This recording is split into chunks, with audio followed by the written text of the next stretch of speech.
Mr. James Scarlett, first off, Happy New Year. And secondly, we go again. Fucking yes, mate. Happy New Year. We are we're here. We're up and running.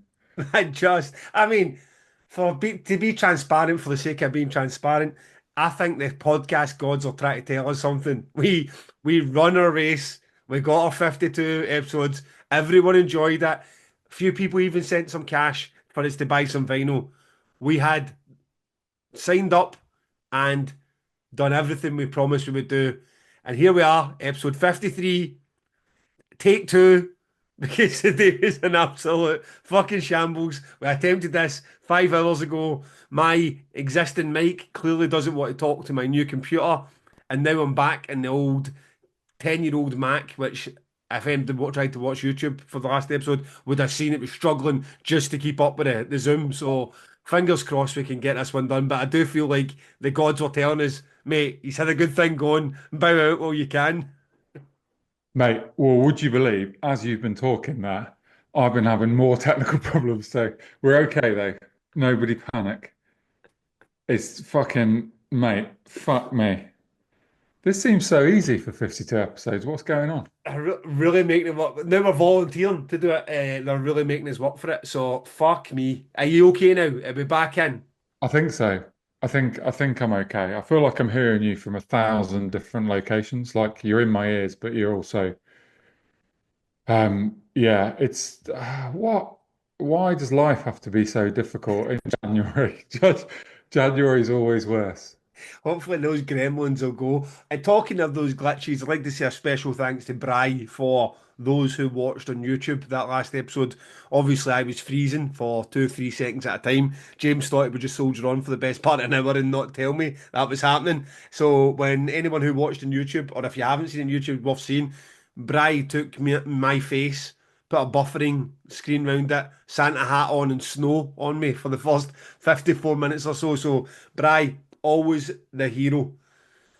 Yeah, he saved us there.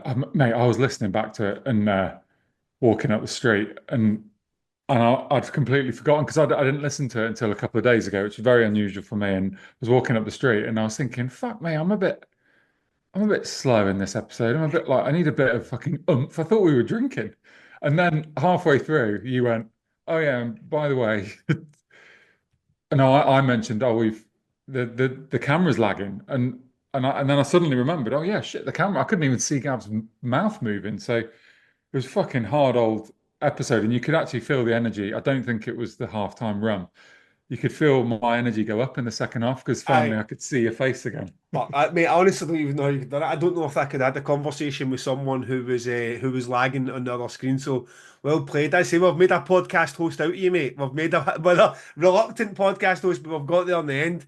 I the episode that was an odd one. That was an odd one. Came out on Boxing Day. It was as you'd expect. Probably done about half the initially done about half the downloads you would do. I mean, who's getting up on Boxing Day and saying, let's go and listen to two promoters, one pod. So for the thousands of you that did, fair play. But we've caught up. It started slowly but surely, started to get caught up a bit. And my call to arms, my guys, support the pod. It doesn't always need to be about money. Just hitting the thumbs up that literally takes less than a second on YouTube.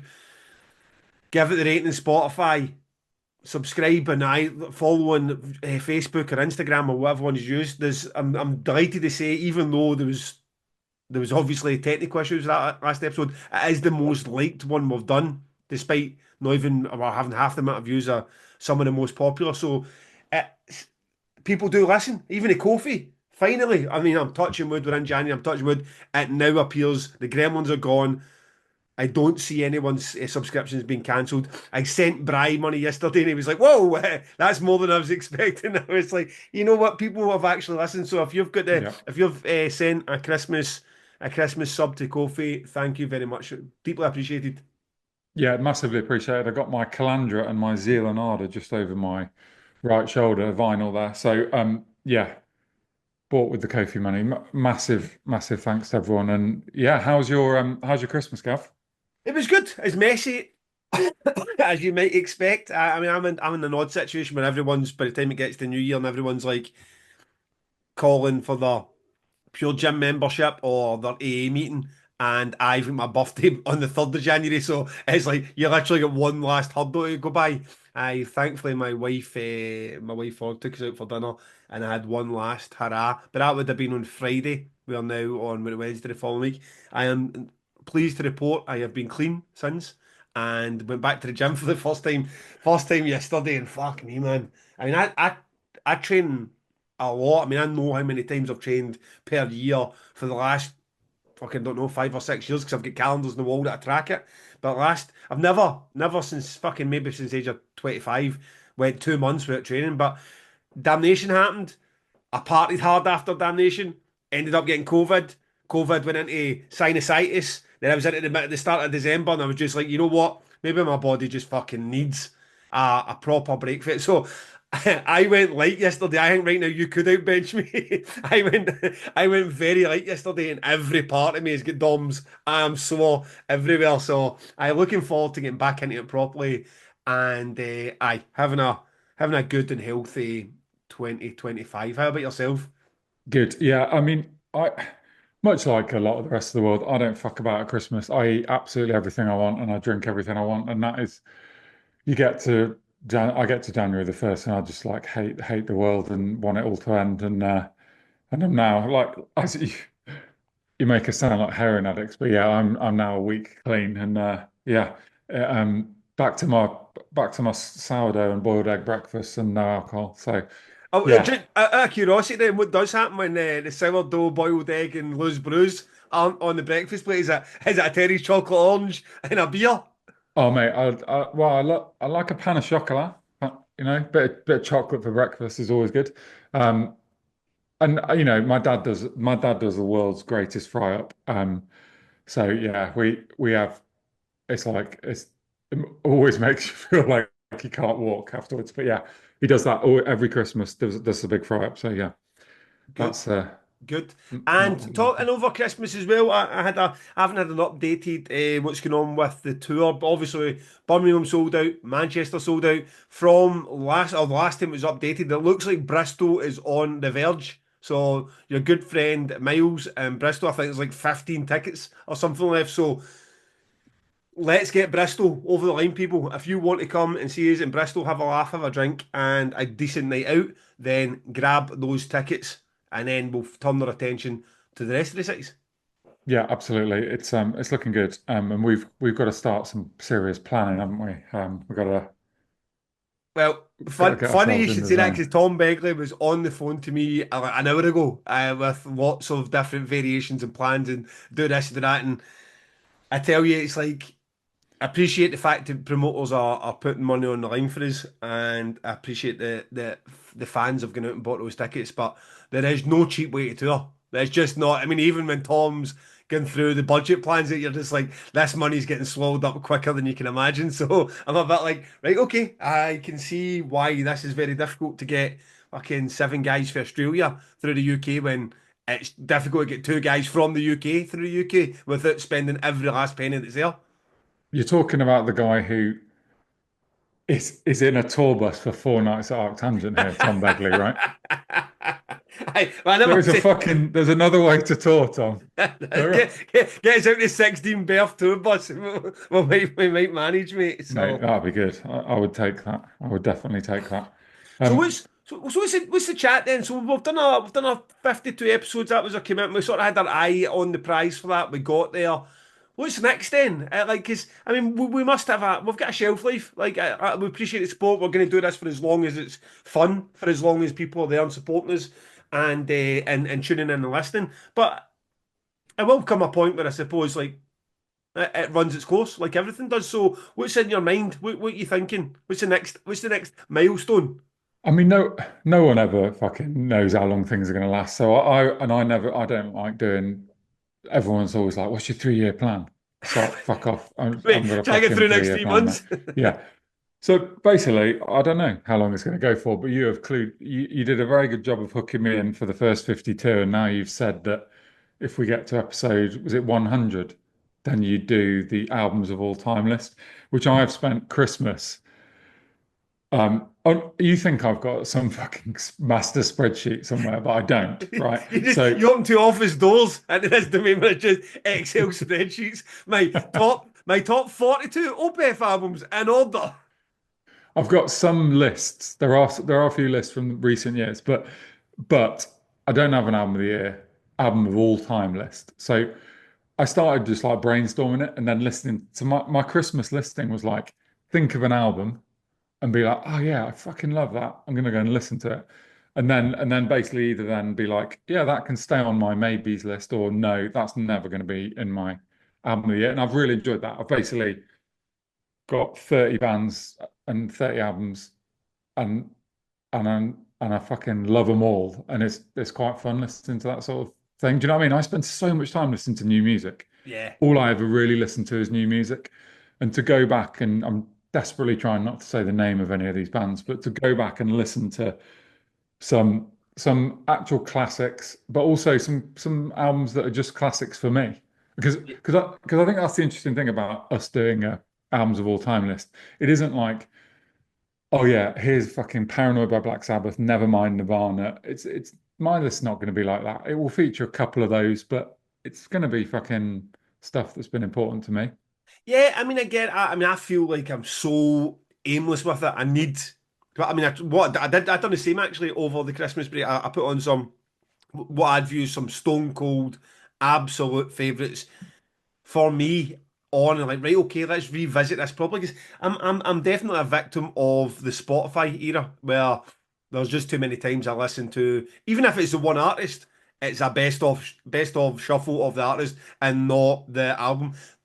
Been into vinyl for the last two and a bit years since the lockdown. That definitely helps because you stick on something and like there's no choice now. You're listening to them, and I like that. I actually enjoy that. It's weird. It's a weird situation when you're sitting having a couple of glasses of wine with your wife and there's your Bose speakers in the corner and the phone's in your hand with Spotify's got it, and there's you getting up every 22 fucking minutes to flip a vinyl and listen to the exact same music. It's not like in my house I've got some 10 grand sound system where my vinyl sounds like so much more crisper. I'm even an audiophile anyway that I would notice the difference. So I'm just doing it like I'm putting myself through the ritual of it to keep my finger away from the hit Nick shuffle. Always just go to the Yeah. hits, and it's weirdly it pays off because you can really enjoy an album. But there's been a few I've listened to three or four that I thought like okay they're Stone Cold, and I'm listening. I'm like, but what's the parameters?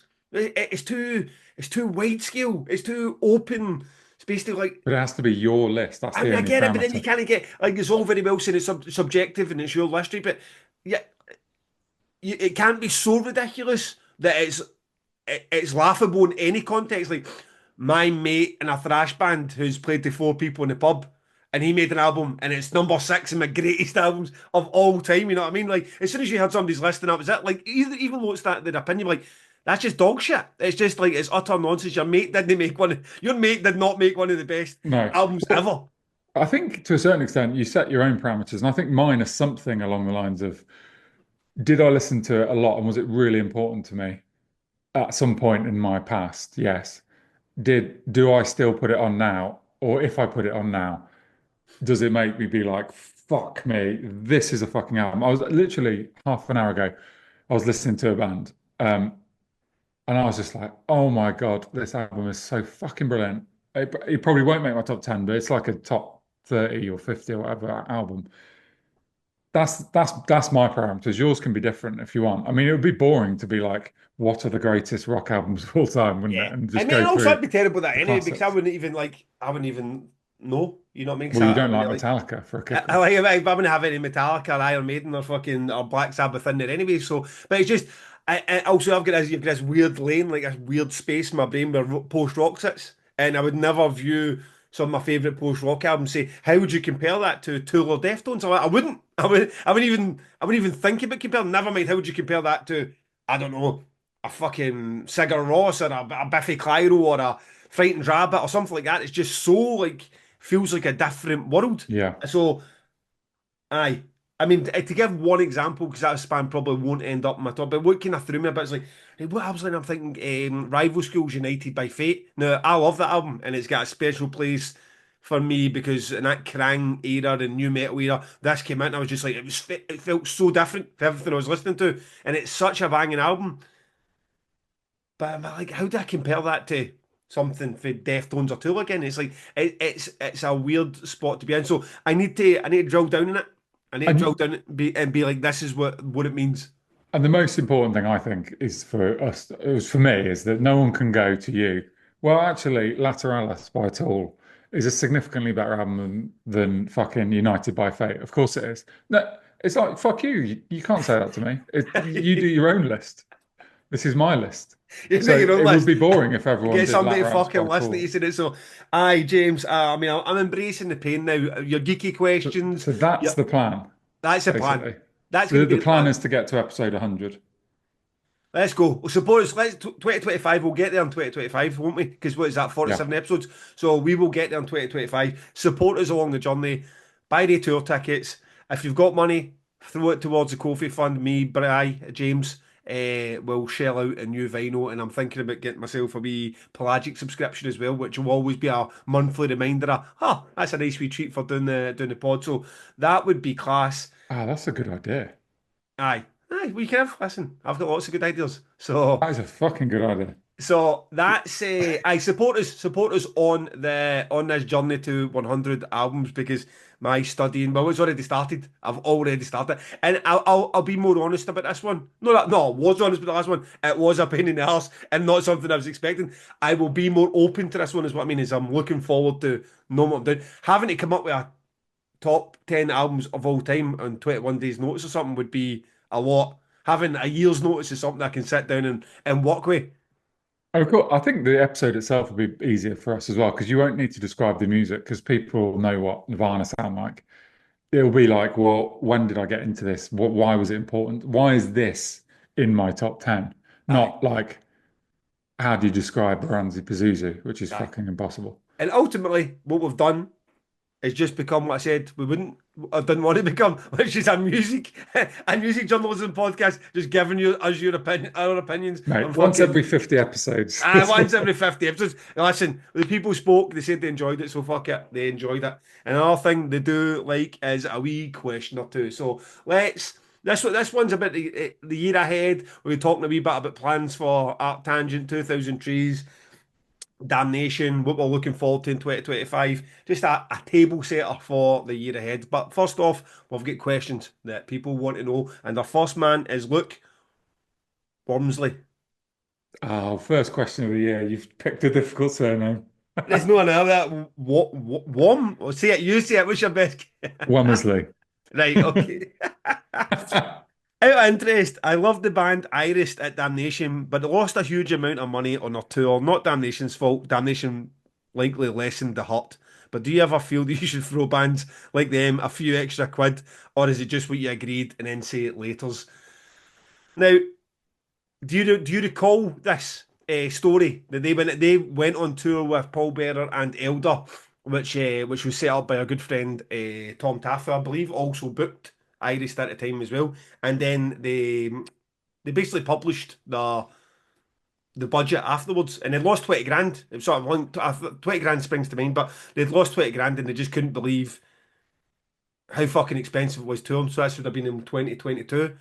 And on as part of that tour, they opened the main stage at Damnation, which was an unusual slot for them to get because they weren't a big band and probably wouldn't get that slot like now in the terms of the bands that like a Nordic Giants or A. Williams are opening that slot now. But that package had been bounced for 2 years and Tom had rearranged it 15 times through Europe and it just felt like helping somebody out just to say like I just make life easier but coming to the pandemic let's everybody just try and support each other. This band Iris to sound somewhere between Gojira and Mastodon opening the main stage sounds good. They're on Nuclear Blast, sounds like it's going to be massive. So they came across a lot of hype.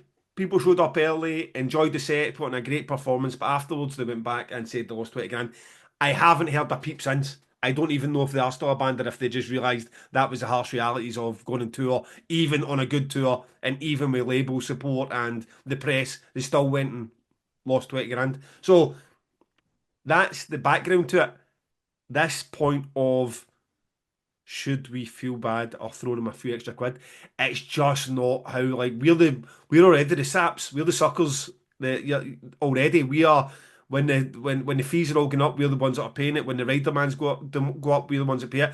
There is people out there like management agents, the bands themselves. They've got guaranteed fees, flat rate percentages. They've got guarantees get into it. The promoters don't. We if this was other way, and believe me, well, I've lost money on doing shows before, and no band has ever said, "Oh, by the way, we really thought we would sell 500 tickets. I'm sorry, we sold 50. I know you're 4.5 grand in the hole, and we're going to get to walk away with our fee as promised. Have a few extra quid." In fact, as we've described before, there's a lot of situations where they pile on and they add more to their rider, and everyone's going to hand it because they just take whatever they can get for you. So you might sit there, and believe me, I do. You might like that shit for that band they're flown in here, and their van's broke down, or they say it had to be cut a bit because there was technical issues. All the shit that can happen to a band. And as a person, do you feel like it would be great to help them out? Yes, you do. As a promoter, if you're going to be that guy, not only are you not going to last very long in this line of work, but people take advantage of you very, very quickly. It's like the band that's worth £500 and the agent taking 5 grand for you. They don't care that they're bumping you for 4.5 grand. They'll just take it. And that's the same situation with us.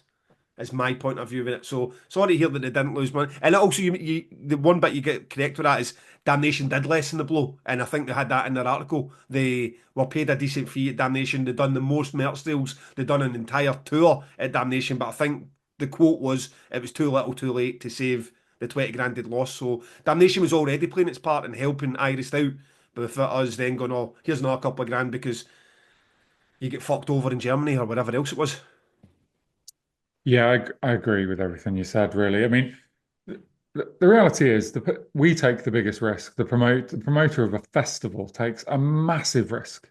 Like, uh, it's just a huge risk every time, and no one helps you out. And the agent that just when they were about to confirm the headline and decided to ask you for another 10 grand just because they could, and you paid it just because you were scared that it might not happen, they don't offer you that money back, do they? It's basically, I mean, I do feel sorry for independent bands. It's got really, really tricky now to make the finances work. Brexit and all that, and the cost of living and cost of everything has made it more difficult.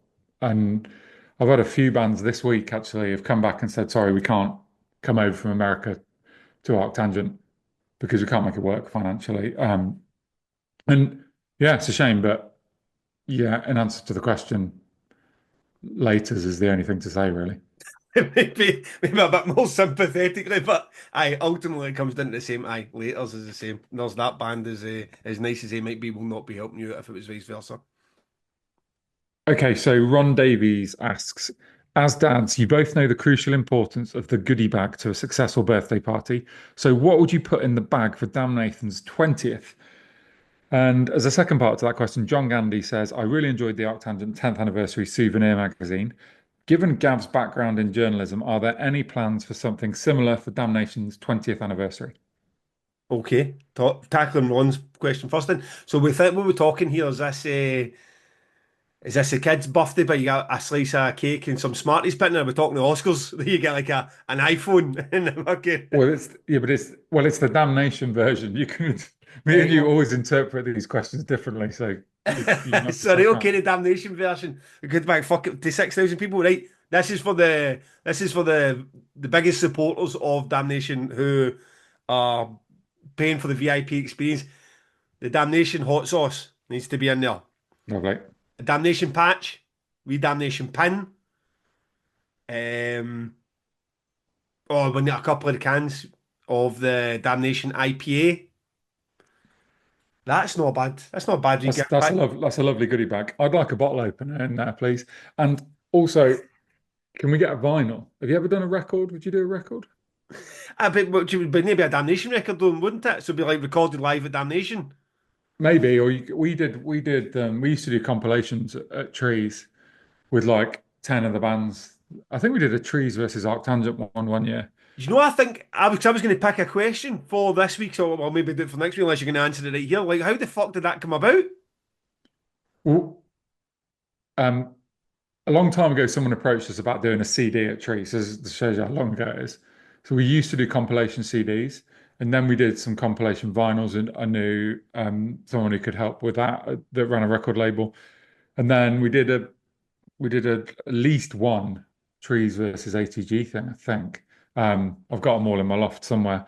Um, and yeah, it's a lot of it's a lot of faffing about and like getting people to agree to it and getting songs essentially for free from bands that, do you want to be on this compilation? But it's a really cool thing to have. So I'd Yeah. fucking, a Damnation one would be awesome. I'd love to do it again at Arctangent, but I want someone, Kev, to do it for me and do all the hard work. Well, yes, Um, you can have all of the above in a goodie bag, and if someone's willing to jump through whatever copyright and usage hoops it takes, and whatever you need to get signed off to get tracks onto a Damnation vinyl, that'd be fucking class. I'd absolutely love to see that. So, I'm not saying Damnation goodie bag, but what would be in like a joint Trees ATG goodie bag?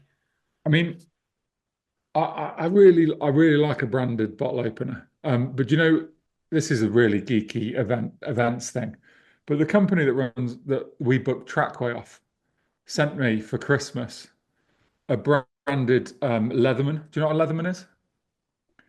It's like a multi-tool. This makes you less practical than me, Gav, which puts you low down the scale of Fuck me. practical. Whenever the bottom is, it's exactly how practical. I get slagged off daily for being fucking useless. So I got a branded Leatherman, which is like a fucking high spec multi-tool, basically, is the best way I can explain it. I can hear my brother laughing at me now as he listens. Um, but yeah, so I'll go. Let's go for a 2000 Trees Leatherman in there, just so everyone can injure themselves during the There festival. you go. Here's a Um, tool. and some of my grand's recipe cake that she used to bring to 2000, or she used to send to 2000 Trees. That's going in my goodie bag as well. There you Fucking go. hell. I quite like this. I hope You've I got get. I want one of these good bags. It's a good goodie bag. You got to answer John Gandy's question And about John's whether was you would you consider doing a magazine. yeah. I mean, so we've been asked by one of the sponsors if we would like to do a magazine. I don't want to be too. I mean, I'm happy to talk all day long. Happy to even write a foreword for it or whatever. But I don't want. I'm certainly not going to be going and interviewing bands and doing writing features and that for it. I mean, I'll leave that to the people who want to do that. I'd love to see one. I thought the Art Tangent one was brilliant. It is a really good memento as well, and it's nice to market that. So I hope one does happen. That's it's certainly in the at the beginning stages. Certainly having chats about it at the minute, and then whatever part I would play, I'm sure I'd write something. It I would be would. quite hard. It would be quite hard for you to not, because for me it was great. Darren, fucking legend, did the Arctangent magazine, and Yeah, he did a brilliant job. And every so often I'd shout an opinion at him, or not, I wouldn't shout at him. I'd say what I thought, and he'd kind of listen to it and go away and do some amazing work. And at the yeah, end, I've got this great magazine with five different covers, on my fucking bookshelf. It looks fucking great. But I didn't feel like I could have done better than him. But you're a journalist, aren't you? So it would be quite hard to like, yeah. I mean, I do feel like I'm quite. I do feel like I was good. I was a good news journalist, a good news reporter. I mean, I know the difference, but I am not a good. I'm not a strong feature writer. Now, I'm not like, oh, give me 3,000 words and knocked loose. I mean, I get a bash, but I'm not a flowery writing type of guy. It was never my forte was a man stabbed in street. That was what I was good at writing, and I was good at. People get mixed up. I don't know if I've said this before, but because you can read the intro in the Sun newspaper, and because it's easy to understand, you think in your head you could write it, but you couldn't write it. There's just no way that you could ever write what that. And I'm not trying to hear it to big up the Sun. I'm just saying that's a skill in itself to be able to write those type of yeah, news stories in 20 word intro. So that's the type of journalism I was good at. Funny enough, you mentioned it. It reminded me back in 2006 or 2007. There was a web zine where we were supposed to have a writer doing the Damnation review, and they pulled it at the last minute, and I wrote it underneath a pen name, and then somebody from a magazine read a big magazine read the review online and contacted me to get the details so the writer could go and work and do jobs for them. And I had to just fess up and say, listen, it was me. I never thought anybody would fucking read it. And I didn't want to let these. mate. I tell you what, there's been journalists have lost their career for reviewing their own thing. I remember it well. I remember well, like, fucking hell, this guy knows a lot about what goes on at Damnation. Like, I surprise, surprise, motherfucker. And he seems to love every single band. It was quite a fair review, I have to say. I don't think everybody get the glowing 5Ks that happens nowadays in Krang. So, aye, that was and you just reminded me of that one as well. Fucking hell, journalism, what a fucking job. Aye, so Good. did I answer that? Yes, it's You in the did. works. I wouldn't write much, but I'd leave that to the experts that are good at that sort of thing. But happy to contribute and offer my opinions. I'd love to have it as a nice memento. Daniel Hay. With Karnivool being announced for Brutal Assault, James mentioned that they weren't touring and getting them to headline ATG required a bigger bid to make it worth it for them. Are you in contact with festivals like Brutal Assault to try and split the bill, so to speak, with a band from America or Australia? Good question. And well spotted, Daniel. So as I said before, I mean, this is quite interesting bit of booking inside knowledge here. I did wonder whether I was supposed to tell you all of this, but I'm going to tell you all of it anyway. Um, as I said before, Carnival said they needed big money to make it worth coming out of Australia for one show.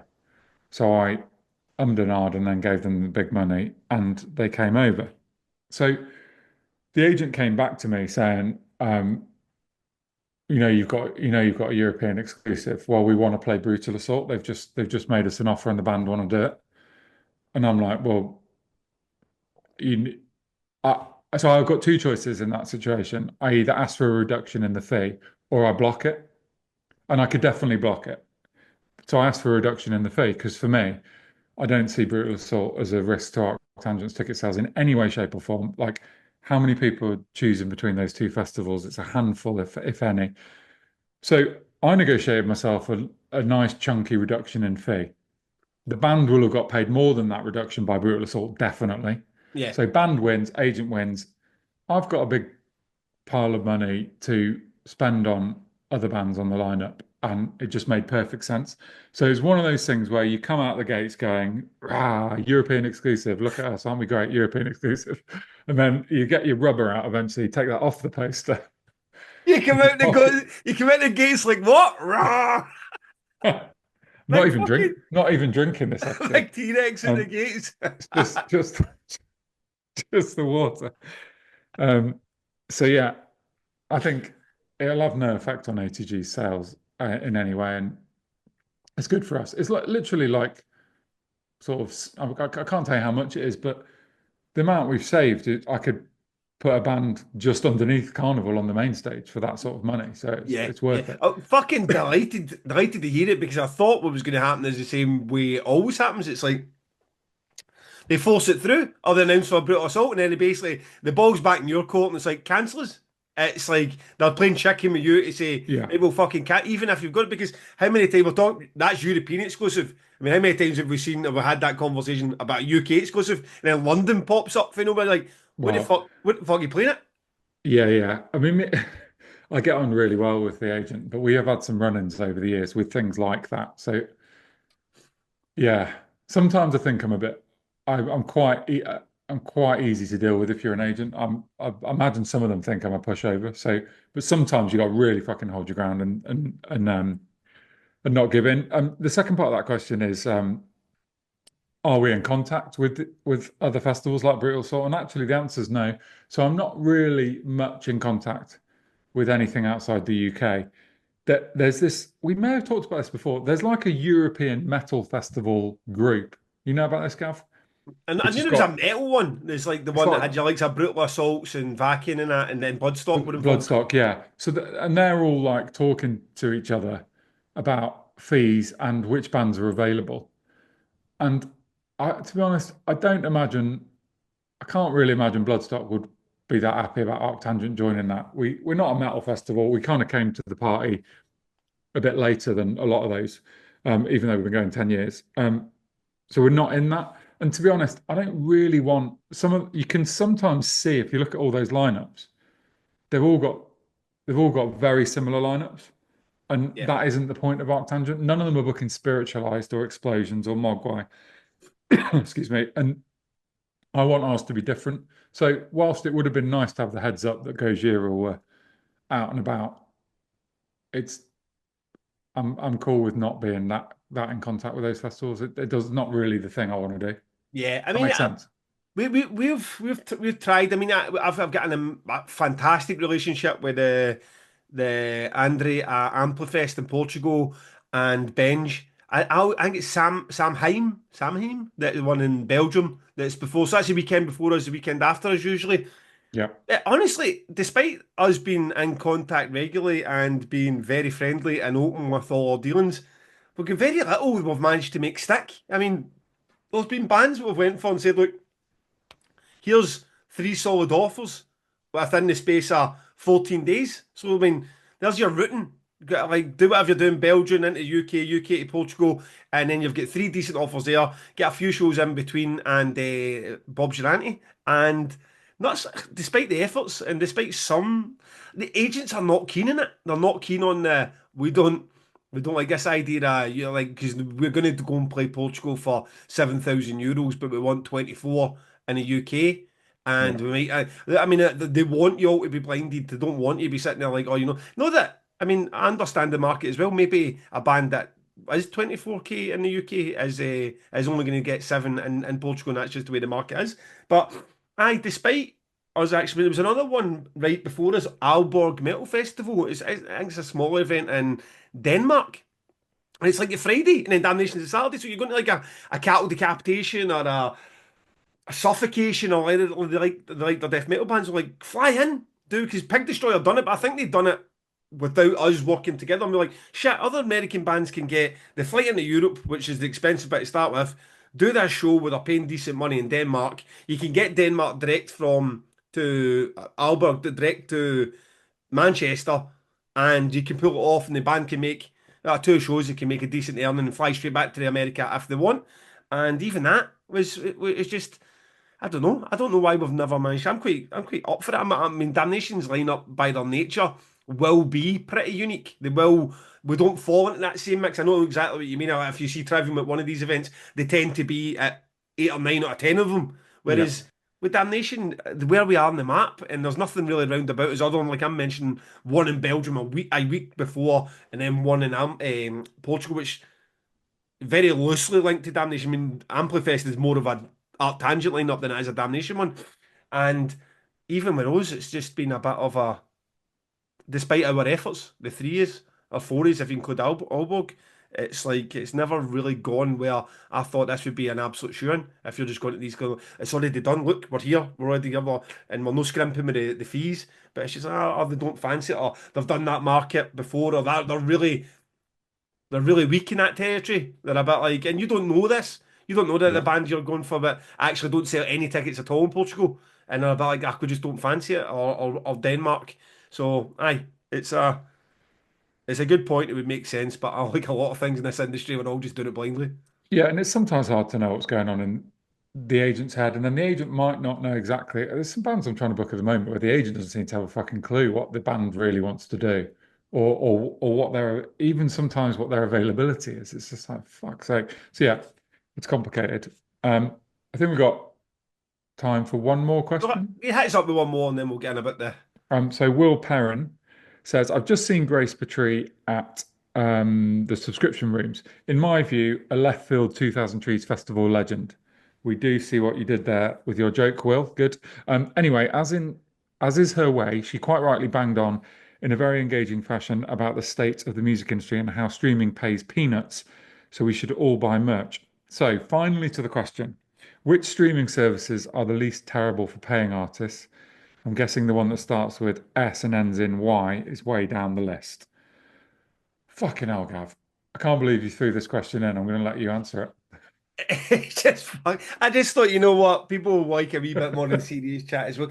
I don't have the public opinion and outrage that with Spotify. I come at it from a different angle. I have discovered bands and continued up until just yesterday or the day before, discovered new bands because they're readily available and being shuffled into my ears from Spotify. And those bands have went on to make thousands of pounds from Damnation and then the merch sales Damnation because they were on that platform. Now, Do I agree with everything Spotify? Do I even know what the whole what's better, what's worse, how with the splits? I don't, I haven't delved into it too much. I don't disagree with any artists that are annoyed that their work that pence is coming back at them for their work that they used to get pounds on, maybe for a vinyl or a CD. But it's weird because it's one of these for this gig point. It's proper preaching to the choir. It's like us coming onto this and saying, "Oh, go and donate to the Kofi and give us a thumbs up." What we really need is people to tell other people that don't know about us, and then the audience to be setting fire that way. So you're telling someone who's already bought the ticket to come to your show. It's like going to the merch table to buy your T-shirt and is already paying into your pot that this is what we should do. But they know. They're buying it. They're buying your physical products, and if they're not buying your physical products, they're literally buying to see you on stage already. So it's not really the people you need to be telling that Spotify's a shit show or Tidal or whoever in between's a shit show. It's everyone else. But how do you get that message to the people that you aren't? They're not listening to you. So aye, I don't. I'm not here stamping my feet saying, "Oh, Spotify's a shit show." And I think there's lots of that's about the industry that are quite difficult. And I feel that there's a lot of sides to the industry that are probably not getting the money they should get. But I don't. For whatever Spotify does wrong, I know for a fact that there's a bunch of bands that have came and been paid live fees to play Damnation only because I heard them via Spotify that I would never have done in a million years buying the t-shirt or just the vinyl. Yeah. So number one, just to follow on from what you said, number one reason I'm not about to give up Spotify is because for my job, it is the best platform to do my job because it's where the most people are, which means I get good data from Spotify. I can see who's popular and I can see who's a fan of that band, sorry, which bands link together in the sort of web family, the family tree of like how bands join together, which is really important when booking a lineup. You know, oh yes, Taking Back Sunday and Code and Cambria do cross over in their fan base quite a lot. That sort of thing's quite useful. And seeing, oh, this band's had 57,000 monthly listeners is useful to me. So I'm going to carry on using Spotify. I mean, I don't feel like I really know the answer to this. Tom, who runs our Tidal playlist, who's a very good friend of mine, I used to live with Tom about 15 years ago. He fucking constantly fucking warring on in my ear about Tidal and like, what are you doing? Ruining the world with Spotify. They're burning down forests and like enslaving people. Now, I suspect that the difference between Spotify and Tidal in how much they pay artists isn't wildly, massively different. It is different. Yeah, Tidal pays better, right? So everyone go to Tidal and use Tidal. I think the problem is probably, and I'm a bit scared of where we're going here because I don't really know the answer here, but the problem is streaming and the free just the give us 9.99 a month and you can fucking listen to whatever you want. I listened to 100 and I can't remember what it was I listened to last year, like 73 days worth of music yeah, for what, 120 quid? It's fucking ridiculous. yeah, It would have cost thousands to buy that music properly, in the way we used to. And that's shit, right? That's rubbish. But that it's not just Spotify, that's all streaming, I think. yeah. But then on So top, but you're right. But then before that, the streaming was getting done, and no, it was just getting stolen, like literally stolen without any of the data and the platform, and even paying the 9.89. And then on top of that, again, you and I, if we're sitting there saying, "Oh, we feel guilty about using Spotify," I don't use Spotify, but also you look behind us, I look to the side of us, and you see the vinyl collection that are 30 to 35 pound a pop. That used to be like 8 quid. So yeah. there's I mean, which leads me on to my next point, which is that I support artists by buying t-shirts and vinyl, and everyone else should do that and also buy gig tickets. Because then I know it's going straight into their pockets. But yeah, I don't know. I'm a slightly jaded lefty, and I bet Tom shops at fucking Tesco, doesn't he? I bet Tom shops at Tesco, and I bet he gets his petrol from Esso. So come back to me, Tom, when you've this poor Tom. It's not even his question. and poor Tom's taking it rough, man. Also, Thanks for thanks running Tom the thanks for for keeping running the the time title. updated. It's a lovely title playlist you've done there, Tom. I do appreciate it. But I've got one last point to make, which is a serious point, which won't be that popular with people. there's been a few artists recently who don't put their music on Spotify. And unfortunately, that does hurt. I really think that hurts your career. I know some bands who've got small, loyal fan bases that put it on only on Bandcamp and they make decent money out of that because they'll sell good vinyl. But if you are a small band without a good fan base, it is, I really, really think it's hurting you not being on Spotify because that's where everyone is. And there is a band, I'm not going to name them. They're a small UK band who just released an album I fucking really want to listen to. And it's not on Spotify. And that doesn't mean I haven't listened to it. I have, but I've only listened to it once, and maybe I would have listened to it 10 times if it was convenient. Now, I realize some people are smashing up their fucking TVs right now listening to me thinking I'm a prick. But even like Mike Van Art has kind of gone, look, if you can't beat them, join them, and has joined Spotify recently. And it did used to annoy me that I had to go to Bandcamp to listen to his albums, which I bought on vinyl anyway. Now, I'm not getting into a scrap with my good friend Mike, but I think everyone eventually realizes that it's quite hard to fight the big fucking monstrous It, thing that is Spotify. and I just, it's always a good countries as well that are trying to sacrifice themselves. It's always the good bands that are not getting opportunities, are not being heard by other people, or not being picked up because we're all using fucking paper straws and getting it stuck to our teeth and hating everything we've ever drank now in the last 2 years because we can't get a plastic straw and Kim Kardashian's flying to Paris to pick up a pizza and you're like, we all probably should strive to do better than that, but ultimately, when you've got ACDC and Iron Maiden and Metallica, just fucking Taylor Swift and Madonna just lapping up the Spotify funds, and then you've got the post rock band for Brighton that kind of get six plays because people aren't willing to go through. And don't pretend to yourself unless you're that dedicated you are, because that's why message boards died, because Facebook existed. No one prefers Facebook to the message boards, but it's just so much more convenient and people will like your comments so you can feel good about yourself. And that's why message board died. So it's always the people at the bottom of the fucking pile of shit that are like, I'm gonna fight a good fight, while everybody else is laughing in a private jet or they're fucking lapping up the millions, know what I mean? So sometimes you're like, you know what? Use it for what it is. That French band Brut, they've got one song in there that's a yeah. protest song about Spotify, and you need to go and listen to Bandcamp. I've got their vinyl, and it Didn't they used to be on Spotify? I went to listen to them the other day and I was like, oh, no, no, I think they are. I think they've got that one. I think they've got one yeah, protest. yeah, yeah. But I thought they used to be on there and now they're But just one song on there.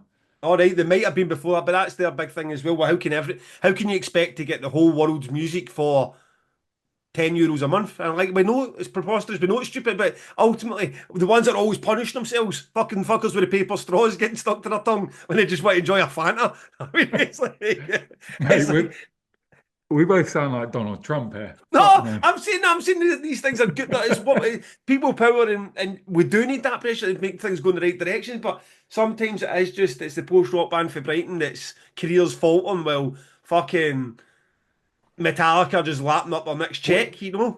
even Tool went back on it, didn't they? They for years was just like no deal, no deal, no deal, and now they're on Spotify.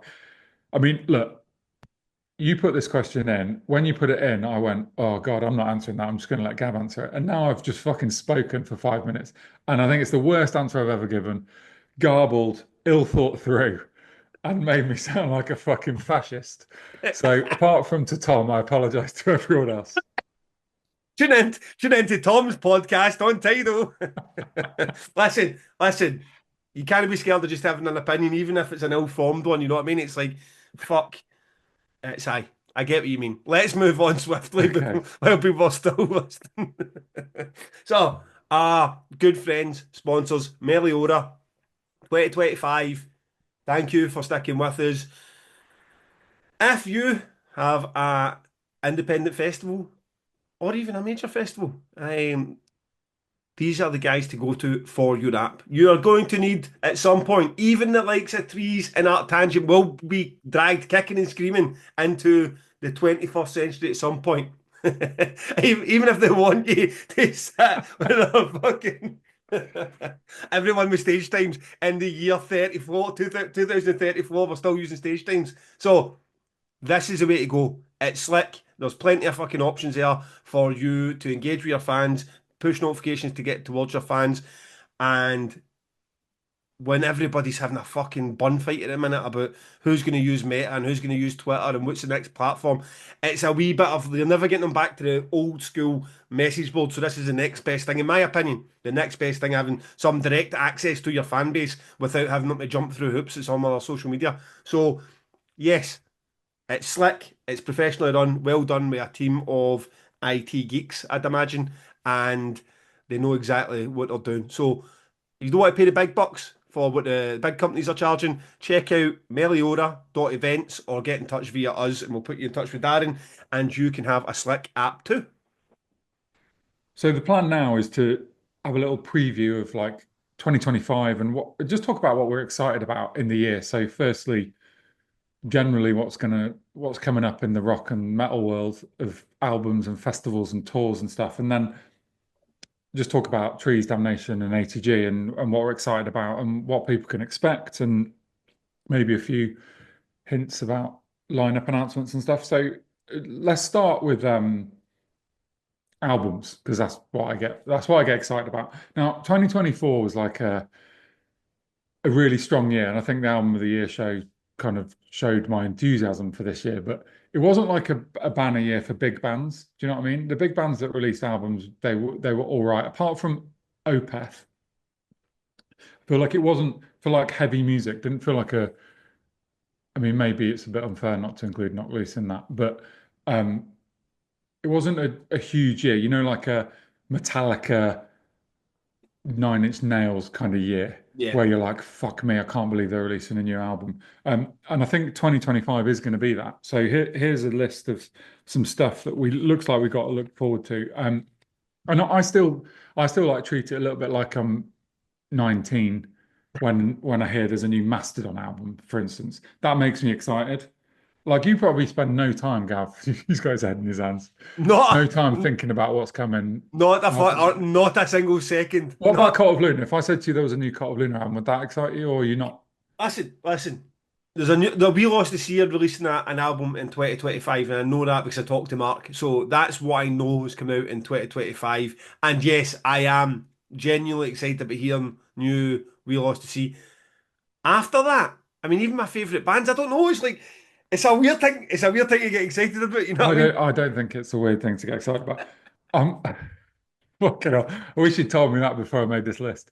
Okay, so here's who I'm excited about. Get me The cat, excited. Come on, James. Get me excited. mate. Well, look. Here's some bands you love. Yeah. Deftones.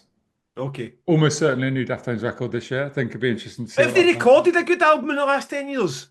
I think every Deftones album's good, isn't it? It's not them. They've never done a Duff album, have they? But it's like, I mean, who like what was it? Gore, and what was the one before it with the Storks or the fucking Um, Pelicans? yeah, the Pelicans.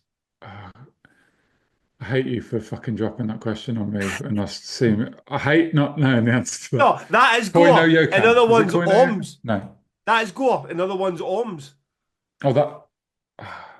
That is, I'm pretty sure. I'm pretty sure. Being about that, but it's just like I don't know. I don't want. Listen, I am. I am engaged. Listen, I'm promising this to you and the listeners. I am engaging this year.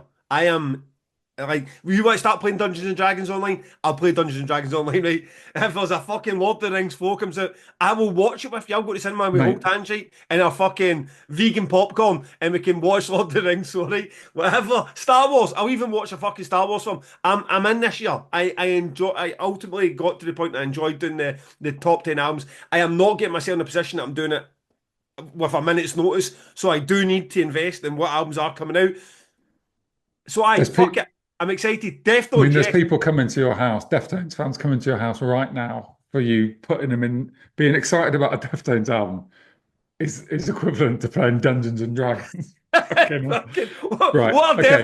what are Deftones fans gonna do? Fucking And, and, nothing. and true. Another band that you like a lot more than me actually is Nine Inch Nails should have an album out this year, which is pretty exciting.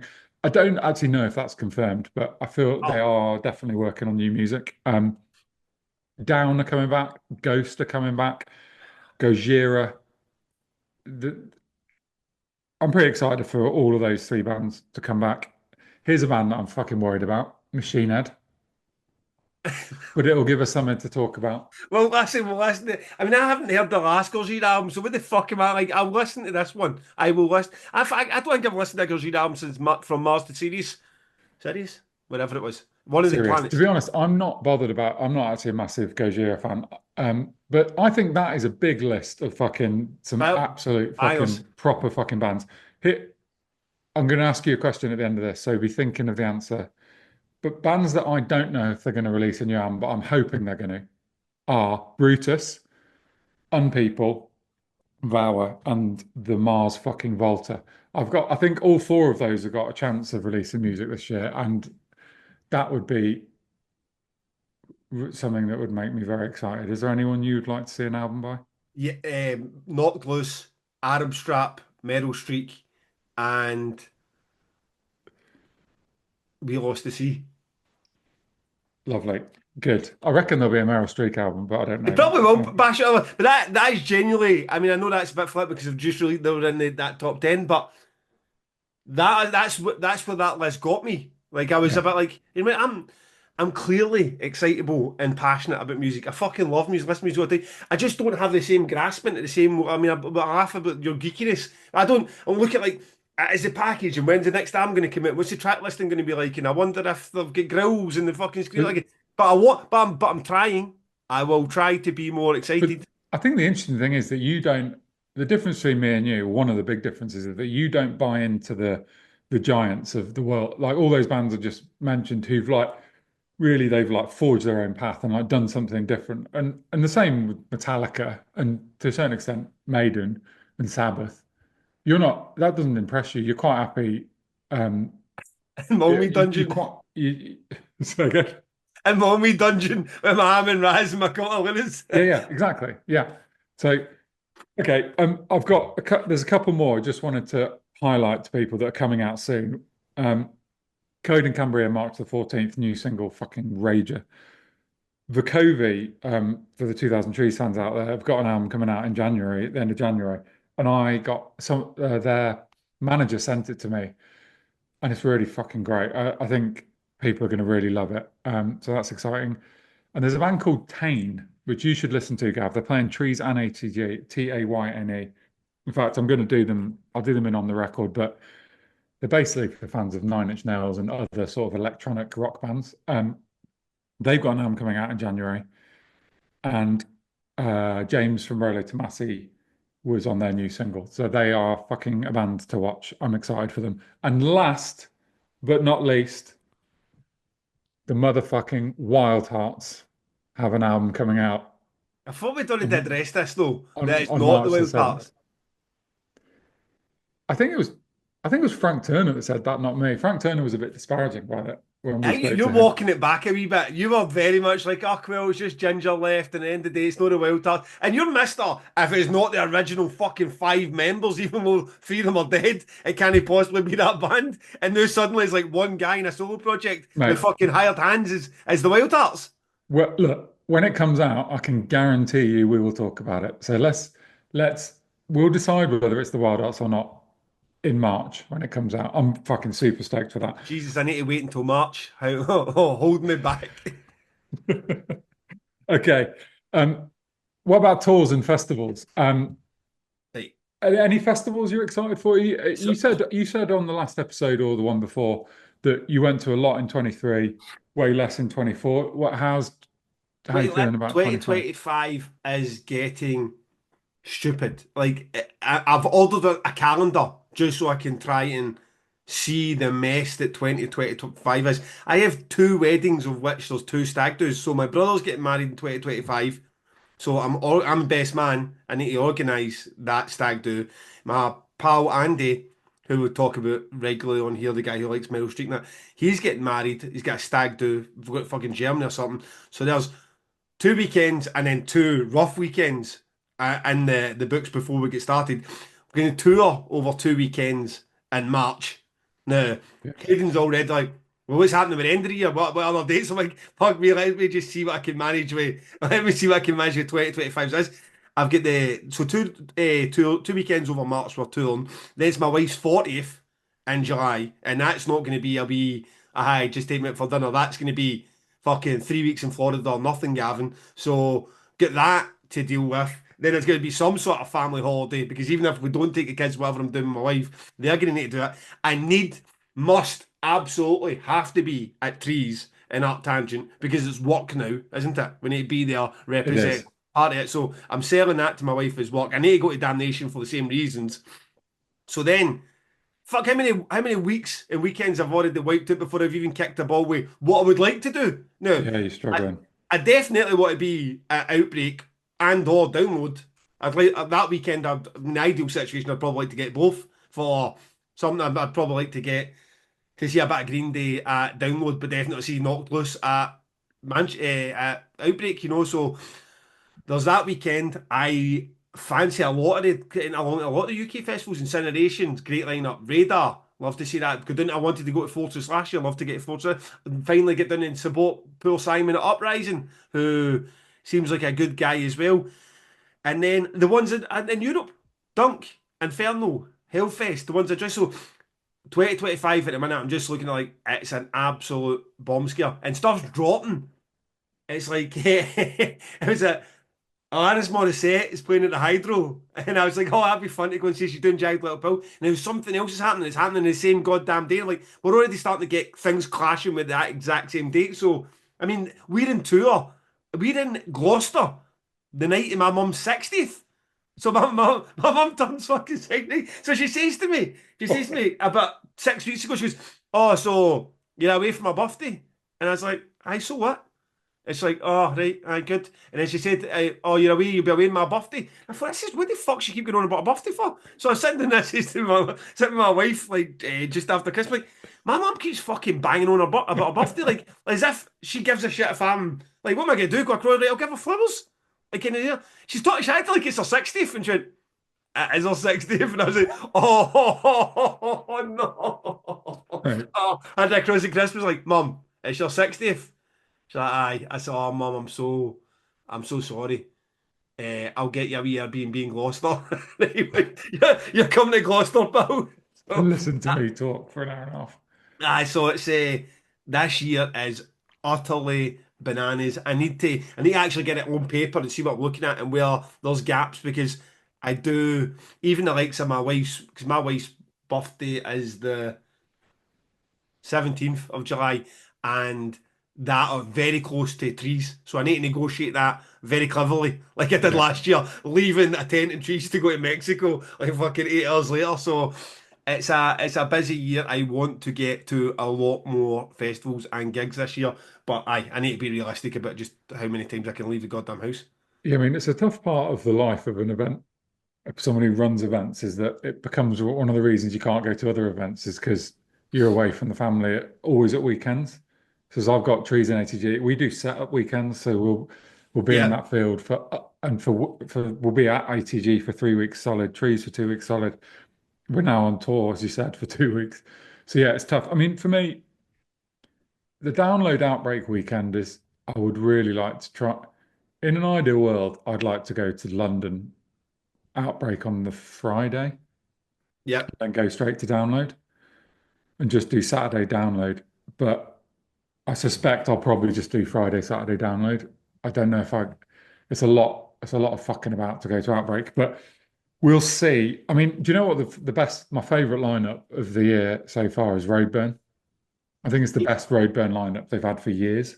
It's Um, funny you should mention that because I hadn't been keeping an eye on it, but it was like the last set of bands get dropped, and it was like just hundreds of good shit. If they're like they've got Thou, Gillian Carter, Glassing, and there was sort of a couple that were already done it. I was like, and I know they get weirder than weird. That you sometimes one time I went to look at a band called The Shits or something, and it was like 42 places on Spotify. Walter's just be like, fuck it, sounds great. Let's get them on. Know what I mean, listen, guys, you're playing Roadburn. I know you've not done your first show yet, but you're playing Roadburn. Like, oh, fucking brilliant, let's go. So, but I had noticed Roadburn's a tough one because that takes effort.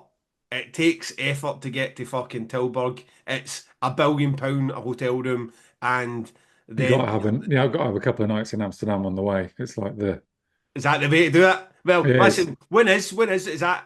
Is it That's April? April. See, I don't. Nothing's happening in April. I'm going to Roadburn. Let's go road bump. Becky, Walter, no, Walter's no listening. Becky, get us booked in a cupboard somewhere. Two promoters in a cupboard at Roadburn. We're on our way. Awesome. Okay, moving on. So other than festivals, so there's loads of exciting touring coming up. I've got a bunch of amazing stuff coming up, either my shows or Miles' shows in Bristol. These bands are all touring the UK, so I thought it was worth giving it a shout out. Um, Better Lovers, Origami Angel, Vower, The Rumjacks, Bloodywood, Green Lung. I've never seen Green Lung live. How is that possible? So I'm excited for that. Touche Amore, Rivers of Nihil, fucking love them. This Will Destroy You, Nordic Giants, Zeal and Ardor, The Get Up Kids, and McCluskey, all before the summer, are all touring the UK. I think that is a packed list. And I'm also putting on Chat Pile with Miles in London. So yeah, That's a lot. And some then good I mean, like shows like some that, good like this will chunks. destroy you and Nordic Giants cannot be missed. You cannot miss that tour. So it's like nights like that. It's going to be because what's going to happen is all those things that I absolutely need to do are all going to be there. My kids' birthdays, the tour that we're on, my wife's birthday, any holiday that gets booked, and then these dates are going to come in, and every one of them you're going to have that moment of absolute fear, like you're not going to be able to see This Will Destroy You with Nordic Giants in Glasgow because you are somewhere else. So I am looking forward to and dreading getting that calendar is just so the doubts already gone because you might as well accept when you can't be your mum's 60th birthday. Accept it now. No, don't find out a couple of days beforehand. Yeah, that is a big one. We'll no doubt talk about that on stage in Gloucester. Okay, so let's talk about festivals. Shall I start with trees and you can do damnation Yeah, and you start with trees. go What is ATG? happening with trees then? So look, I mean, we're not going to talk about this for ages, but I think the sort of headlines for trees is that we're going to keep it the same size. So that means it's going to sell out. Tickets are really strong this year. 100% going to sell out. The big change is, well, it's not really that big a change, but the Axiom second stage is bigger, um, much bigger. Um, so I feel like Trees is just going to feel like the same festival you came to last year, but with a different lineup and some cool tweaks. Rob's working on a bunch of cool stuff with Marshall at the moment, and we got some really exciting merch plans. There's a this month, Kev's just organised one of our headliners. We're doing a collab T-shirt and I don't want to get this wrong. I really don't want to get this wrong. Yeah, T-shirt and poster. So basically, there's going to be like I can't tell you which headliner it is yet, but they're going to do a 2000 Trees T-shirt. So that's pretty cool and a poster. But yeah, the big thing for me, which is coming, is on February the 4th, we're announcing 45 bands, well, more than 45 bands. And there is one band, I might have already mentioned this on the podcast, one band dropping in January, which is going to blow the internet up. Okay. So that there is one band being announced in January, and then 45 or more bands being announced on February the 2nd. So look, Why the one band in January? I can't, because the announcement of that is not controlled by us. Okay, it's coinciding with That's a other stuff. pardon? Coinciding with other events. Yeah. So I don't want to. I want to be careful about giving the game away Aye, here, but all right. yeah, I'm not trying to give the game away. I'm just curious. yeah. It's not like we've hatched some marketing plan.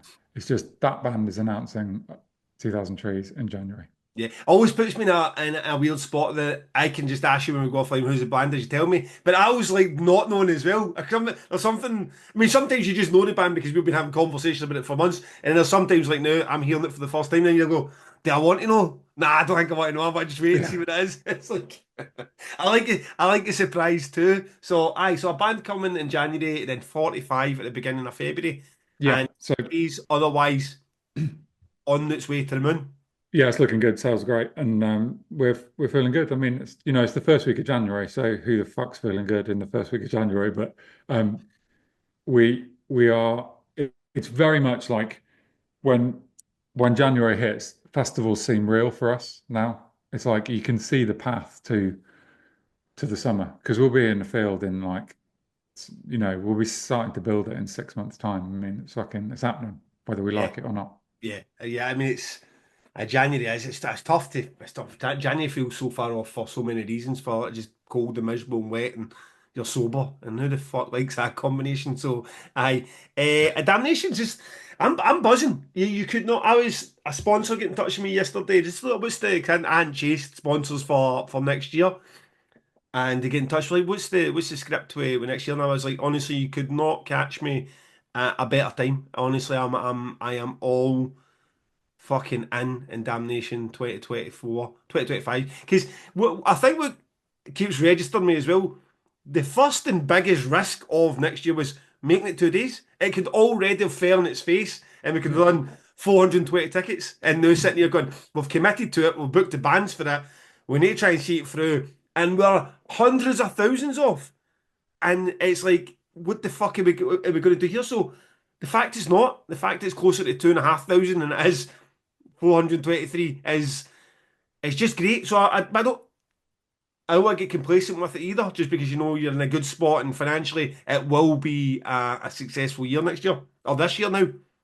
I don't want to get everything's fine. I want to still have that same sort of fear that I had before we announced or I put the tickets the same way. Right, come on, let's get the lineup, the best lineup we can get, and get those sales in. No, I'm not going to lie, the headliners have got much easier. Nothing happens over the Christmas and New Year anyway. It's like you get the odd agent. I'm having to reply an email on Christmas Day. It's not like I'm not worried about it. I don't switch my laptop and say, oh, this, I need this time myself. But at the same time, there's fuck all happening. It's even if you've got an agent who's playing the game, I'm wanting to work over the holidays and you're a booking agent, a promoter, you still need the band to reply for fucking Texas. A bit Yeah. like, nah, fuck this, I'm shooting into the sky and having a barbecue. So, it doesn't go. Nothing much has changed in the band front. There's been a few sort of exciting smaller bands. I'm not smaller bands that are not going to headline, but that are there that I think they're on the table. A couple of wee things I've been disappointed that fell through, but nothing huge to report. I want to get at least another handful of bands out by the end of this month. Just to say thanks to everyone that's already bought into it and keep that train moving. I'm well up for lots of changes to this year's Damnation. All the small things I've talked about before. Yeah, just the experience on site, building on what we got right last year, and what we can still do more with the toilets, the food vendors, the seating. Again, the age-old problems the wee tweaks you can just continue to keep making. So I'm in a coming out this year, I'm absolutely buzzing. But along with the podcast, buzzing for the festival too. So we're in a good spot, and I want to say thank you to everyone, especially the listeners of this podcast who didn't come to Damnation before or just came the first time in 2024 that are continuing with us because there's definitely been a bump. And when I mentioned it recently to say, look, are there people that are going to Vice Versa's event? There was a lot of people. I'm a death metal fan who definitely went to my first 2000 Trees with my girlfriend because of the podcast and vice versa to Damnation. So thank you for that to the listeners. Great stuff. And we're This is when you gonna say our tangent's completely flopping. We can't even begin with and there's going to be two promoters, one pod live at Damnation next year. I don't know. I don't know. We'll see. Was there some sort of bet or something made for that? It still feels very demanding, James. It still feels very demanding. I think you seem pretty relaxed on that balcony to me, mate. Um, I think it'd be fine. So, ATG, there are 50 plus bands coming on the 30th of January. So, right around the corner, 50 bands. There's so much stuff on there to be excited for. We've gone big on the Wednesday. So, as I mentioned here before, we've opened two stages on the Wednesday. So, it's going to be Yokai and PX3 flip-flopping one on, one off. And yeah, the lineup on that Wednesday is big. We've booked a bigger Wednesday headliner than we've ever tried to book before. Um, I think people are going to be really excited. It's a lovely mix of Arctangent sort of favourites as we like to do on the Wednesday. But I felt like I had a lot more sort of a lot more leeway because I had two stages to go at. So I'm really It, fucking is happy the about that. is it still all returning bands, including your headliner? Yeah, yeah. Now, So everyone's a returning band on the Wednesday. and we Not had necessarily, they're not all returning bands from from 2024. Definitely I not. Because And we I've had managed to book a couple of those band, or at least one of those bands that I missed last year at Arctangent, just so I can see them this time. So, selfish So booking. for people who are regular listeners will know 50-50 who that's going to be. Also, the what did come out over the Christmas conversation is a band you booked to play one of the stages, not on the Wednesday but on another day, is an absolute 10 out of 10. Peach. Okay, are they coming out on the 30th? I can't remember who you're talking about, but everyone that we've booked is being announced. We're not holding anything back. See the amount of times, James, I swear to God, the amount of times that and I'll give you a wee nod to the mic, aye, because of that band, and you go, I have no idea who you're talking about. Like, I think we spoke about one band over Christmas. You're like, I can't even remember who that was, Gavin. I was in a drunken stupor. I was I was in a drunken stupor. Um, so yeah, look, ATG is we're going to try and do what we do every year, which is tweak it a bit, make it better, and make it easy to see as many fucking bands as you can. And we're going to book the Sunshine again. So I'm super stoked. I feel confident that people are going to be very excited about that lineup announcement. So yeah, we'll see. But Looking forward to that. It sounds like it's going to be a good year. Know what else would make your year better? Lose Brews, two promoters, one sauce, burnt peach. It is, and I'm not even, listen, I've been honest from the start. I have been genuinely honest about what flavours I liked or what I thought went with what. And I've always said that Kirsty's Melt Hands was the best sauce he'd ever done. So it's not that surprising that I think that two promoters, one sauce, given it's based on Kirsty's Melt Hands but changing the mango to burnt peach, is without doubt the best sauce he's done. It's fucking, it's like, it's the perfect combination of heat, flavour. I mean, he sent me two bottles and both are almost done. So I'm a bit like, I'm just going to need to go in and use somebody else's name and order some because it's fucking brilliant. I absolutely love it. We had I mean, Louis Brews, the whole thing has become a bit carried away in my household anyway. I mean, Christmas Day, we had 3 or 4 spoons out and everybody was doing the cherry bomb, anal. I mean, my dad was doing shots at anal vomit. And then my brother's like, and what's this one? And then, because she was like, honey and banana. And Kelly's always a bit, she's always a bit like, oh, I really like the Damnation one. And Disney, I really like the Damnation one. He doesn't know what adventure to. So when I've got people that are like, oh, let me try the apple jalapeno and the honey banana, I'm like, squatting it. I was like fucking Tom Cruise. Spraying bottles everywhere. People in the corner crying 'cause they had too much cherry bomb. Somebody in the corner crying 'cause they had too much anal vomit. I was like, brilliant. But the one that I wasn't passing around for people to enjoy was my, what's left of my two promoters, one sauce, burnt peach. Please, people. Listeners of this podcast already know how good the sauce are. Believe in me that this one is an absolute cracker. I completely agree. My notes say here that it's one of the best sauces he's done. Honestly, it's fucking great. I got my dad a bottle for Christmas. I haven't heard any feedback yet, so I'm waiting on that. But it's great, mate. Brilliant, brilliant. And people will not stop getting caught out with how fucking hot the second batch of Damnation hot sauce is. There's another couple of people like having it. Fuck, I'm crying. I had a bottle of this, mate. He might as well have put a different sticker on it because it's not the same. Whatever fucking chilies he got for round two are not. Aye, they're different gravy. So, aye, again, mate, happy New Year to Louis Bruce. Fuck knows. I don't even remember at this point what the agreement is. If he's just part of this podcast at this point or not. But aye, happy New Year, mate. Okay, let's do some on the record. Do you want to Just, go? Do you want to go? just before James said, because the people are watching this will notice there is these wee jokes. This is like the fifth attempt that we've tried to get this one episode done. Now, if you're listening to this on Spotify, you probably not noticed anything, but there has been a fair deal of heartache in trying to get this fucking one episode. And I want to apologise publicly to Bry for the effort he's going to have to do to get this into one thing because we've had toilet breaks, went and fucking had conversations with our wives. It's been a slog. Bry, we'll get this fixed, mate. I'm saying it publicly, okay? Sorry. I'm ecstatic. It's not my fault for once, so I'm not apologizing this time. Okay, thanks though, Bri. Okay, you want to go on the record? On the record. Right. And you also remember, you're responsible for this now, James. Yeah, mate. I've got my bro. Look, check this out. My brother bought me this for Christmas. It's a two promoters, one pod. I don't know if you can see it.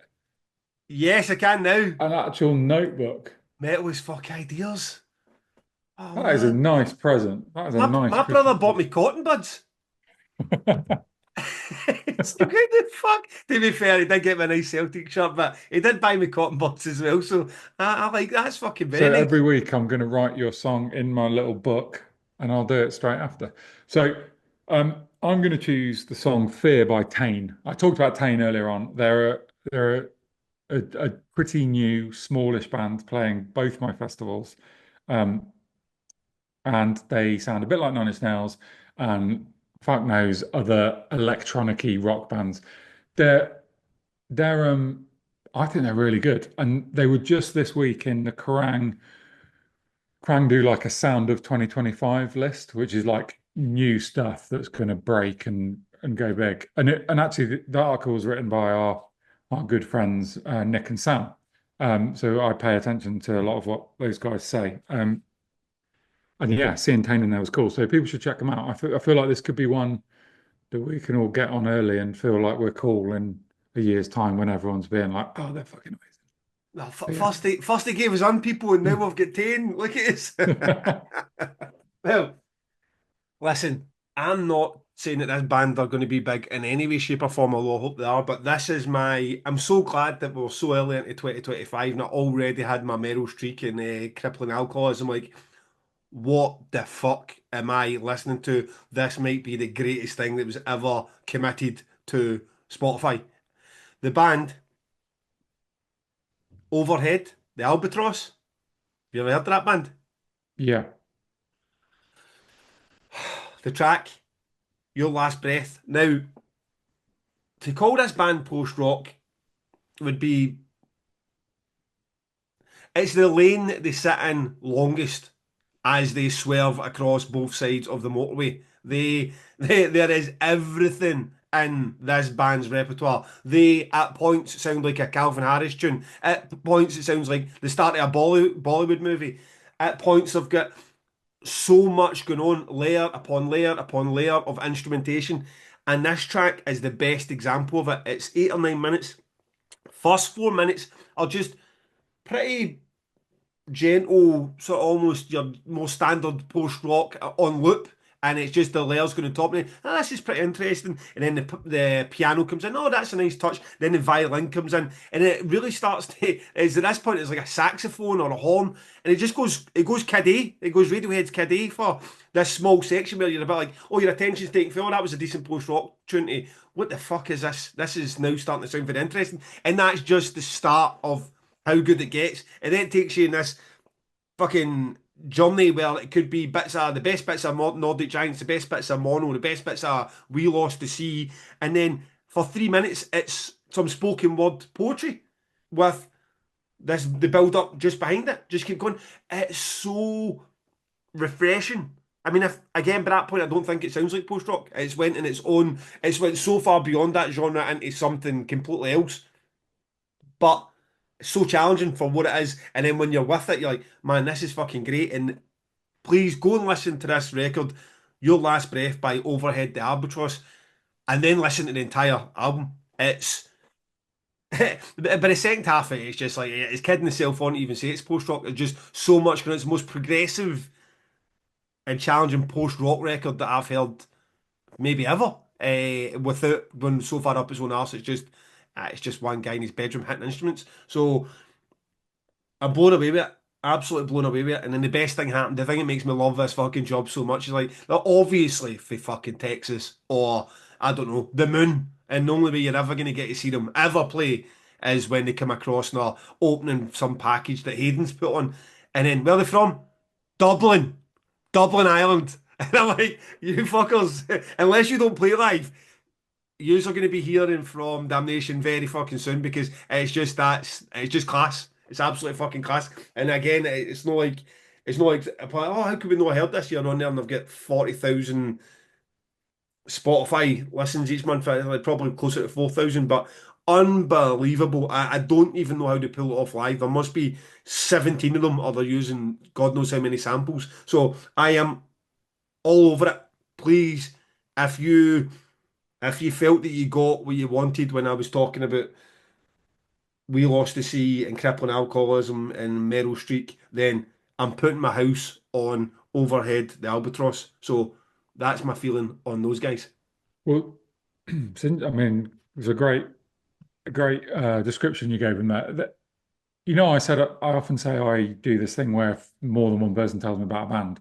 I mean, you made me just want to book them there because people have been banging on about them, um, and they're on the list of like, you get bombarded. You can't keep up. I just cannot keep up, and they're on my like I need to properly check them out list. So I'll go and listen to the song now. Don't know. Are Yeah, we allowed to honest. both book them? Is that Yeah, is that a thing? absolutely, That's okay. absolutely. So this is one of these bands, but look, the crippling alcoholism thing. Not that I would have any issue with you get booking crippling alcoholism. It was like this is one of these John Niblock bands that I discover and they somehow end up in your poster first. I'm a bit like, come on, John, play the game with me too. So I'm glad that me and John are doing that dancing crippling alcoholism. I would love to see it art dance.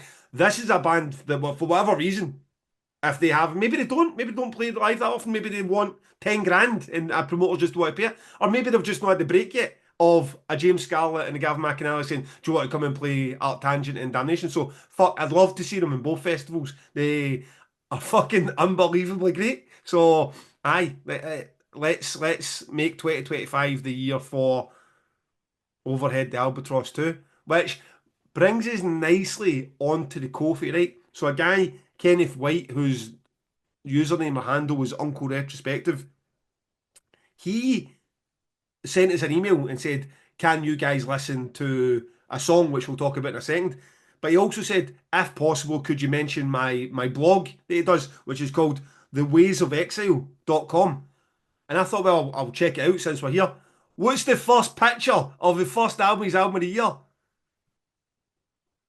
Beyond the Overhead, the Albatross. I honestly thought I thought I was getting duped with something. I'm sitting listening to this band and I check it this thing. I was like, one of those moments where I thought it was like a hidden camera in the office. I was like, how the fuck? It's almost like something I must have clicked on the wrong button and went through to their Bandcamp. I'm like, fucking hell. From never heard of this band whatsoever and stumbling across it in some post rock albums of the year list. Here's this guy asking us via the Kofi, is there any chance you can shout out my blog? And then you go through his blog and the first picture is the fucking album. I can't remember what the album's called. No, actually, I leave you this is what the album's called. I leave you this by that band. So fucking class, nice move, nice touch. It makes me actually want to go check out his blog and see what else he's got there because when you discover something like that, you're like, my God, that what a peach. So thanks for the support with that, Kenneth and James. And I did listen to your tune that James is going to tell us all about. Yeah, so Dawn Walker are a band that I've been vaguely aware of, but I don't think I've ever checked them out. And so Kenneth was saying that they've done like they've been through various different phases of their career. They've had like black metal phases and post metal phases, and so I listened to a bit of the bit of the old heavy stuff, and then the new album is like full on prog, which I would imagine Gav will hate. It's very prog. It's kind of reminiscent of Amplifier a little bit, but like a more sort of a more prog version of Amplifier. If anyone knows that band, a fucking amazing band. So yeah, Dawn Walker I've had on all afternoon this afternoon, and I very much enjoyed it. So yeah, thanks for the tip off. I also enjoyed that. I heard the more folky pagan style guy in the fields holding a sword track. I think it was called Pagan Fields or Pagan something, and I did quite enjoy it myself. So that's a very clever and inventive use of the Kofi. Yes. And the next man picked out is a Mark Broadbent, a name that I recognise from some of the questions. So Mark, give us your worst, mate. Give us your worst. Lovely And stuff. to wrap us up, go buy some tour tickets, sell at Bristol. Get involved, thumbs up all round, guys. Do whatever you can to tell people in the pub that should listen to the pod. Let's see what we can do with this in 2025. Absolutely. And if this episode is 17 hours long, apologies. I've no idea how long I've been here for because And we've had to pause this. am I also right in thinking, James, that for the last 3 or 4 minutes I've been doing the whole only moving once every 3 seconds? No, you're good, mate. You're good. So It'll be good. you'll start to slow down a wee bit. And I'm saying that he's back to just braving this out, and I'm basically moving like a robot every couple of seconds, and he's just trying to style it out because we can't do this to 4 in the morning. We need to go to bed, No, it is bedtime. mate. 2025 will get smoother. Bri, Okay. 2025 will get smoother. We will work this out. Guys, thanks so much for sticking with us. We never said it'd be professional. We did say it would be a lot of fun, and it has been a lot of fun. See you next week. See you, mate.